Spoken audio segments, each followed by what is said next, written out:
चलो ए डैश का value given है जो कि है 3 - 1 एंड 0 4 2 1, ठीक है। और बी का वैल्यू है -1 2 1 और 1 2 3, ठीक। यहाँ पे हमसे बोला है a प्लस बी का होल डैश, तो ये जो गिवन वैल्यू है ये अभी हमारे पास डैश का वैल्यू है। a का वैल्यू क्या होगा? a का वैल्यू ये कितने बाई कितने का आप व्यू है? 3/2 का, और ये वाला 2/3। तो ये कंफर्म है चेंज होगा। a का मान जो है इसका सारा का सारा कॉलम रो बन जाएगा, ठीक है। तो ये हमारे पास a का मान आएगा, दिया हुआ a डैश का था, हमने a का निकाल लिया। दोनों को प्लस करना है, a और b को प्लस करो। 3 और 1 कितना होगा? 2 -1 प्लस का 2 1 0 एंड 1, और 4 और 1 को जोड़ेंगे तो 5, 2 और 2 को 3 और 1 को, ठीक। आ गया a प्लस बी का मान। इसका हमें निकालना था डैश, तो ये a प्लस बी का मान आया है, इसका हमें निकालना है डैश। तो a प्लस बी का डैश क्या होगा? वो हो जाएगा ये 2 1 1 इधर आ जाएंगे, 5 4 4, ये आ गया डैश का। इन्होंने बोला है ये इक्वल होना चाहिए a डैश और b डैश के, तो a डैश तो हमें गिवन है ऑलरेडी, b डैश हम लोग डायरेक्ट निकाल के और दोनों को ऐड करेंगे। a डैश का मान कितना है? 3 - 1 0 और 4 2 1। उसके साथ b डैश का वैल्यू लिखेंगे तो b डैश का वैल्यू क्या आएगा? -1 2 1 और 1 2 3, ठीक है। दोनों को ऐड करेंगे, आंसर आएगा 3 में से 1 जाएगा 2, फिर 4 और 1 5, फिर -1 1, 2 और 2 4, 0 1, 3 और 1 4, आ गया 2 1 1 5 4 4, ठीक है। चलो इसके बाद बोलो कोई क्वेश्चन।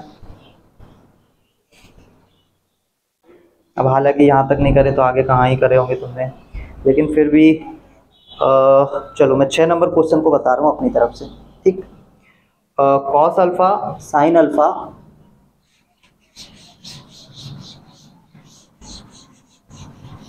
प्रैक्टिस करो, बाकी क्वेश्चंस पे, वरना एग्जाम में ऐसे होंगे नहीं। 12वीं क्लास के क्वेश्चन है, इतनी आसानी से होंगे नहीं ये क्वेश्चंस, क्योंकि जब बच्चे जो बहुत ज़्यादा प्रैक्टिस करते हैं उनसे नहीं होते, उनकी भी कहीं ना कहीं गलती हो जाती है। तो तुम तो प्रैक्टिस ही नहीं कर रहे हो, तो फिर उस हिसाब से थोड़ा सा प्रैक्टिस बढ़ाओ। साइन अल्फा, उसके अलावा माइनस का साइन अल्फा और कॉस अल्फा, ये a का मान दिया हुआ है, और हमें इसमें प्रूफ करना है a का डैश का अगर मल्टीप्लाई करें a से तो एक आइडेंटिटी वाला तत्समक आव्यूह आएगा। इसका मतलब होता है अगर इनकेस ये 2/2 का ही बनेगा तो उसका जो आंसर है उसमें सिर्फ यहाँ पे 1 1 होगा, बाकी सब 0 होंगे। आई का मतलब ये होता है, ठीक है। तो अगर हमारे पास ये a है तो इसका डैश क्या होगा? तो इसका डैश होगा कॉस अल्फा, उसके बाद यहाँ आ जाएगा साइन अल्फा, और ये वाला आ जाएगा यहाँ पे साइन अल्फा, और ये रहेगा यहीं पे कॉस अल्फा, ठीक। तो हम लोग क्या करते हैं, जब भी डैश निकालते हैं तो एक चीज याद रखना, इसके विकर्ण कभी चेंज नहीं होते, देखो है ना, विकर्ण चेंज नहीं होते। अब हमें क्या करना है, a डैश का मल्टीप्लाई करना है a में, क्रम को चेंज नहीं करेंगे, हालांकि 2/2 का है लेकिन फिर भी माइनस प्लस का फर्क पड़ जाता है। तो फर्स्ट वाले इसको लिखेंगे कॉस अल्फा, फिर माइनस ऑफ साइन अल्फा, उसके बाद साइन अल्फा और कॉस ऑफ अल्फा। इसका मल्टीप्लाई करना है हम लोगों को, कॉस अल्फा साइन अल्फा और साइन अल्फा और कॉस अल्फा। मल्टीप्लाई रूल तुम्हें पता होगा, है ना। तो अभी इसमें क्या करना है, मुझे क्या क्या लिखते चलना है वो बताते चलो, क्योंकि इसके बाद वाला क्वेश्चन तुम्हें करना है, ठीक। तो बताओ, एक काम करते हैं, सबसे पहले हमें रो को पकड़ना होता है, तो हमने रो को पकड़ लिया, ठीक है। अब हमें इसको क्या करना है, मल्टीप्लाई करना है। कैसे करेंगे मल्टीप्लाई? कॉस का किसके साथ मल्टीप्लाई होगा? कॉस के साथ, तो ये हो गया कॉस स्क्वायर अल्फा, फिर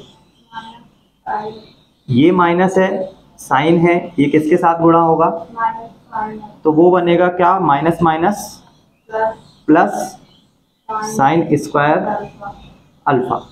ये फर्स्ट रो को पकड़ा था, फर्स्ट कॉलम के साथ मल्टीप्लाई किया, अभी फर्स्ट रो को पकड़ के रखेंगे, सेकंड कॉलम के साथ मल्टीप्लाई करेंगे, तो कॉस का साइन से होगा तो क्या मिलेगा,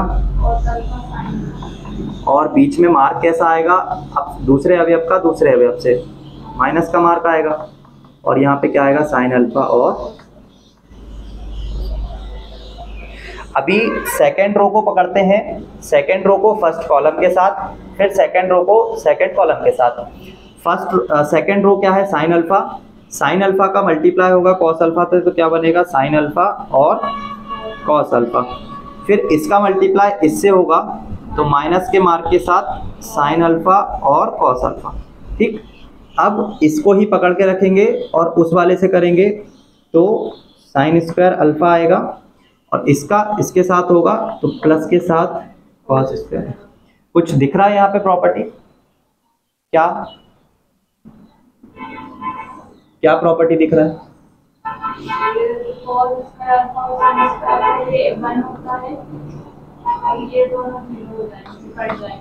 तो दिख गया ना, ये जीरो होगा, ये जीरो होगा, ये वन होगा, आगे आइडेंटिटी, इसी को हम लोग आई बोलते हैं, इसी को हम लोग आई बोलते हैं, जो कि इक्वल आ गया ए डैश मल्टीप्लाई। ठीक है, तो इसकी जो सेकंड क्वेश्चन है वो तुम करोगे। ठीक, ए तुम्हारे पास पहले से ही गिवन है, उसमें तुम्हें पहले निकालना है ए डैश।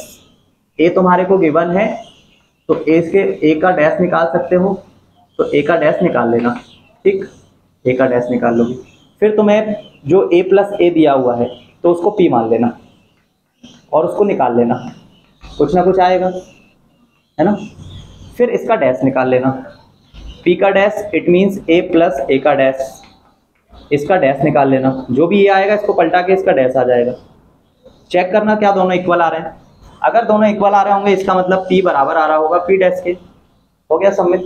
ठीक है, यही प्रोसेस सेकंड वाले में कैसे करना है कि ये जो पी है वो गिवन है ए माइनस ए डैश, ऐसे करके पी मान लेना उसको, ए का वैल्यू ये है, ए डैश का ये है, दोनों को माइनस करना, पी आएगा, जो पी आएगा उससे फिर दूसरा वाला और निकाल के देखना, कौन सा वाला, इसका डैश वाला, यहाँ से एक आप आएगा माइनस करने पर दोनों को, यहाँ से एक आप आएगा माइनस करने पर, यहाँ से आप नहीं, ये जो आया है इसी को पलटाना पड़ेगा, तो इसको जब पलटाओगे ना तो उसमें से माइनस कॉमन आएगा और वो इक्वल हो जाएगा पी के, है ना। मतलब ये जो पी डैश निकाला है ना ये बराबर हो जाएगा पी के, जब उसमें से माइनस को क्या कर लेंगे, कॉमन ले लेंगे।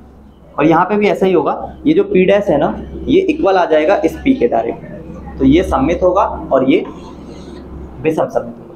ठीक है, करके देखना, बाकी तो फिर मैं उसके आगे भी बताऊंगा, नहीं बनेगा तो।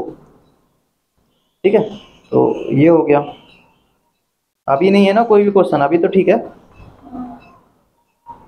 और योग के रूप में अगर लिख के दिखाना है तो योग के रूप में लिखने के लिए हम लोगों ने कल लिखा था फॉर्मूला, हाफ के साथ ए प्लस ए डैश और हाफ के साथ ए माइनस, ये हम लोग योग के रूप में लिख के दिखाएंगे। ठीक है, तो ये योग के रूप में हो गया। तो क्वेश्चन नंबर 8, 9 के बाद जो है 10 के बाद वो ये वाली प्रोसेस से हो जाएंगे। ठीक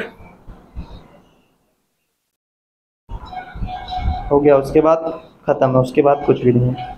उसके बाद इन्वर्स वाला कॉन्सेप्ट रह जाएगा, तो वो मैं बता दूंगा 3.4। ठीक है।